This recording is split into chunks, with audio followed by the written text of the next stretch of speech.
第3回目となる今回は、ループサンプルを活用した上物トラックの制作手法について解説していきます。まずは、今回作成していくトラックのサウンドを確認してみましょう。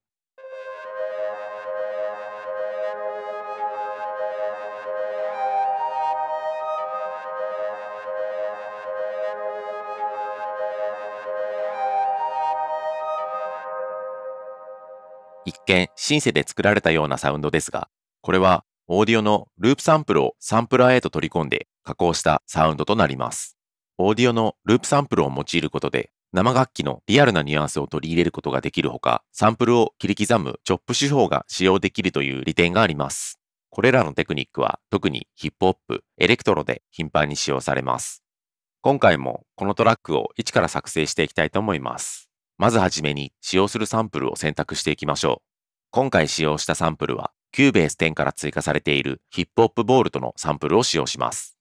メディアタブからループ&サンプル、ヒップホップボールトを選択します。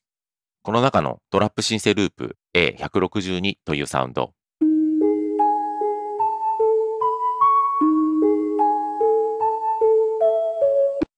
このフレーズが持つ雰囲気は楽曲とは異なりますが、サウンドが持つ世界観が当楽曲とマッチしそうです。使用するサンプルを右クリックし、メニューからサンプラートラックを作成します。新規のサンプラートラックが追加されますので、早速加工を行っていきます。通常、音程を持つループサンプルを使用する際は、演奏されているキーと実際に鳴っているサウンドのキーを合わせることが推奨されます。サンプル名に表示されているキーは A ですので、これをイベントのルートに設定します。Cubase に付属するサンプルは、サンプラートラックにインポートした段階で自動でイベントのルート設定がなされますが、独自のサンプルを使う場合は、鍵盤と実音のキーを合わせるために必ず設定することをお勧めいたします。この状態でサウンドを聴いてみましょう。楽曲のキーは A フラットですので、A フラットのノートを入力します。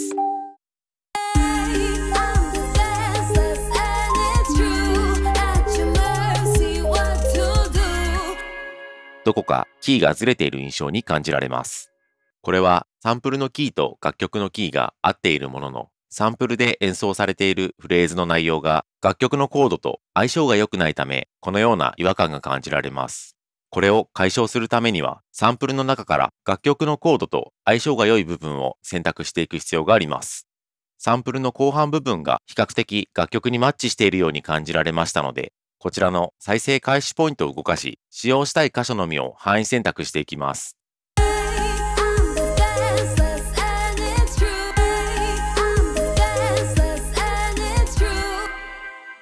サウンドはマッチしたように感じましたが、もう少し面白みのあるアプローチを行っていきたいので、サンプルを逆再生させてみます。R ボタンをクリックすると、このように簡単にリバース効果が得られ、アタック感が少ない幻想的なサウンドとなります。最後に、オーディオワープを有効にして、各ノートのフレーズ再生速度を一定にしておきます。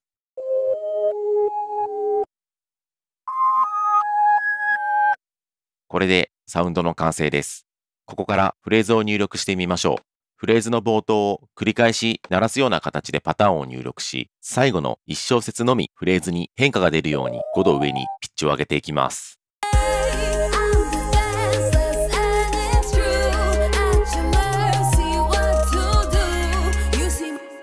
これで楽曲の雰囲気にマッチしたフレーズとなりました。このような手順でオーディオフレーズを楽曲に最適化させることができます。ぜひ様々なアイディアをお試しいただければと思います。次にリバーブを用いてサウンドの質感をさらに整えていきましょう。今回のように比較的トラック数が少ない楽曲はリバーブをうまく使用してトラック間の隙間を埋めるということが大きなポイントになります。パッドのように柔らかく楽曲を包み込むようなイメージで使用したいと考えているため、優秀なリバーブエフェクト、リバレンスをインサートします。リバレンスは Cubase 10より機能が拡張され、往年の名機ともいえるリバーブマシンのインパルスレスポンスが追加されています。これにより、ヴィンテージリバーブ特有の響きを得ることが可能になりました。柔らかく印象的なサウンドのヴィンテージリバーブは、その個性的な響きから現代の楽曲にも頻繁に用いられます。ここでは新たに追加されたプリセットからこちらのエコーを選択します。